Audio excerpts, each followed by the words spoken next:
Picture a civilization so advanced that it has transcended the limitations of its home planet, its star system, and even its galaxy. Type 3 civilizations, as conceptualized by physicist Nikolai Kardashev, represent the apex of technological prowess in the universe. These cosmic behemoths would have unlocked the secrets of manipulating entire galaxies for their energy needs, harnessing the power of billions of stars to fuel their insatiable thirst for knowledge and exploration. Imagine structures spanning light years, intricately woven networks of megastructures that dwarf anything we could conceive of today. Dyson spheres encircling entire stars, capturing their energy output with unfathomable efficiency. Wormholes, tamed and controlled, serving as gateways to distant corners of the universe in the blink of an eye. Perhaps they have mastered the manipulation of exotic matter, bending space-time to their will and creating pathways to parallel dimensions or alternate realities. These civilizations would not merely be observers of the cosmos, but active participants, shaping the very fabric of reality to suit their needs and desires. They might have unlocked the secrets of immortality, transcending the constraints of biology and evolving into beings of pure energy or consciousness. Their technology would appear as magic to us, incomprehensible and awe-inspiring in equal measure. Yet, for all their power and knowledge, they may still grapple with existential questions that plague even the most advanced societies. What is the purpose of existence? Are they alone in the universe, or are there other civilizations out there, perhaps even more advanced than their own? The concept of Type 3 civilizations ignites the imagination, challenging us to ponder our place in the cosmos and the boundless possibilities that await us as we continue to push the boundaries of science and exploration. They are a tantalizing glimpse into a future where humanity has transcended its earthly limitations and embarked on a journey to the stars, joining the ranks of the most advanced civilizations in the universe. Imagine having the ability to live forever, travel anywhere in the universe, and harness enough power to create wormholes. Well, if you're part of the ultra-exclusive Type 3 civilization club, these are just some of the everyday luxuries available. So, how could feeble Earthlings get to this level of power? But more importantly, should we even try? How would our lives transform as a Type 3 civilization? Would technology work for us or against us? What would it take to get to a Type 4 civilization? Guess what? Humanity is not even a Type 1 civilization yet. What would a Type 3 be capable of? The Kardashev scale describes 3 basic levels of advancement in terms of harvesting energy through which a civilization should progress. Where are we now along the Kardashev scale? How long will it take for us to unlock each civilization level? Assuming we survive, of course. There are 3 types, and humanity has yet to achieve Type 1 status. Type 2 and Type 3 civilizations have almost godlike abilities to manipulate solar systems and even galaxies. How do technologically adept civilizations evolve over timescales measuring in the tens of thousands or even millions of years? This is a question that haunts me as a researcher in the search for techno-signatures from other civilizations on other worlds. Since it is already known that longer-lived civilizations are the ones we are most likely to detect, knowing something about the possible evolutionary trajectories could be translated into better search strategies. But even more than knowing what to search for, what I really want to know is what happens to a civilization after so much time. What are they capable of? What do they become? This was the question Russian SETI pioneer Nikolai Kardashev asked himself back in 1964.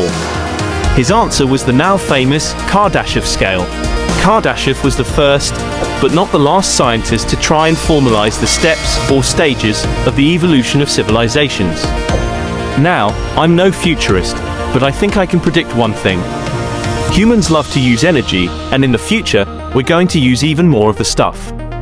We will climb our way up through the Kardashev scale of energy usage, from Type 1 to Type 2 to Type 3. Type 3, can you even imagine what would happen at that point? The Kardashev scale. Kardashev's question can be put another way. What steps in a civilization's advancement up the ladder of technological sophistication will be universal? The basic idea here is that all, or at least most, civilizations will pass through some kind of quantifiable stages as they evolve, and some of these steps might be reflected in how we could detect them. But, while Kardashev's main interest was finding signals from exo-civilizations, his scale gave us a clear way to think about their evolution. The classification scheme Kardashev used was not based on social systems of ethics, because these are things that we can probably never predict about alien civilizations. Instead, it was based on energy, which is something near and dear to the heart of anyone trained in physics. Energy use might provide the basis for universal stages of civilization evolution, because you cannot do the work of building a civilization without using energy. So, Kardashev looked at what energy sources were available to civilizations as they progressed technologically and used those to build his scale. From Kardashev's perspective, there are three basic levels or types of advancement in terms of harvesting energy through which a civilization should progress. Type 1. Civilizations that can capture all the energy resources of their home planet constitute the first stage. This would mean capturing all the light energy that falls on a world from its host star. This makes sense, since stellar energy will be the largest source available on most planets where life could form. For example, Earth gets hundreds of atomic bombs worth of energy from the Sun every second. That is a pretty potent energy source, and a Type 1 species would have all this power at their disposal for civilization building. Type 2. These civilizations can harvest the entire energy resources of their home star. Nobel Prize-winning physicist Freeman Dyson famously anticipated Kardashev's thinking on this when he imagined an advanced civilization constructing a vast sphere around their star. This Dyson sphere would be a machine the size of the whole solar system for capturing stellar photons and their energy. Type 3. These super civilizations could use all the energy produced by all the stars in their home galaxy. A typical galaxy contains a few 100 billion stars, so that is a whole lot of energy. One way this could be done is if the civilization covered every star in the galaxy with Dyson spheres, but there could also be more exotic methods. A Type 1 civilization is given to species who have been able to harness all the energy that is available from a neighboring star, gathering and storing it to meet the energy demands of a growing population. This means that we would need to boost our current energy production over 100,000 times to reach this status. However, being able to harness all of Earth's energy would also mean that we could have control over all natural forces. Human beings could control volcanoes, the weather, and even earthquakes. These kinds of feats are hard to believe, but compared to the advances that may still be to come, these are just basic and primitive levels of control. It's absolutely nothing compared to the capabilities of societies with higher rankings. The next step up, a Type 2 civilization, can harness the power of their entire star. Not merely transforming starlight into energy, but controlling the star. Several methods for this have been proposed, the most popular of which is the hypothetical Dyson sphere.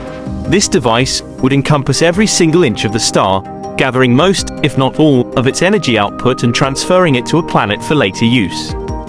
Alternatively, if fusion power, the mechanism that powers stars, had been mastered by the race, a reactor on a truly immense scale could be used to satisfy their needs.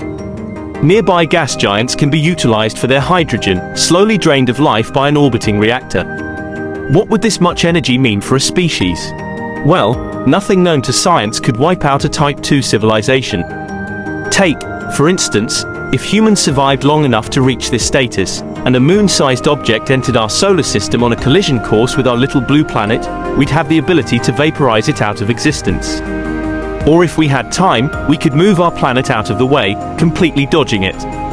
But let's say we don't want to move Earth. Are there any other options? Well, yes, because we'd have the capability to move Jupiter, or another planet of our choice, into the way. Pretty cool, right? So we've gone from having control over a planet, to a star, which has resulted in us harboring enough disposable energy to essentially make our civilization immune to extinction. But now, onto Type 3, where a species then becomes galactic traversers with knowledge of everything having to do with energy, resulting in them becoming a master race.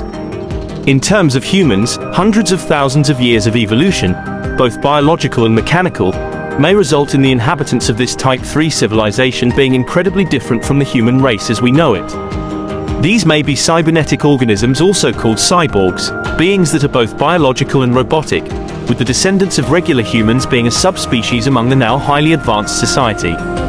These wholly biological humans would likely be seen as being disabled, inferior, or unevolved by their cybernetic counterparts. At this stage, we would have developed colonies of robots that are capable of self-replication. Their population may increase into the millions as they spread out across the galaxy, colonizing star after star. And these beings might build Dyson spheres to encapsulate each one, creating a huge network that would carry energy back to the home planet. But stretching over the galaxy in such a manner would face several problems. For example, the species would be constrained by the laws of physics, particularly light speed travel. That is, unless they develop a working warp drive or use that immaculate energy cache to master wormhole teleportation, two things that remain theoretical for the time being. Implications of the Kardashev scale. Climbing from Type 1 upward, we go from the imaginable to the godlike. For example, it is not hard to imagine using lots of giant satellites in space to capture solar energy and then beaming that energy down to Earth via microwaves. That would get us to a Type 1 civilization, but making a Dyson sphere would require chewing up whole planets. How long until we get that kind of power? How would we have to change to get there? And once we get to Type 3 civilizations, we are almost thinking about gods with the capacity to engineer entire galaxies. For me, this is part of the point of the Kardashev scale. Its use for thinking about detecting techno-signatures is important, but even more potent is its capacity to help us guide our imaginations. The mind can go blank staring across hundreds or thousands of millennia, and so we need tools and guides to focus our attention. That may be the only way to see what life might become, what we might become, once it arises to set out across the frontiers of space and time and possibility.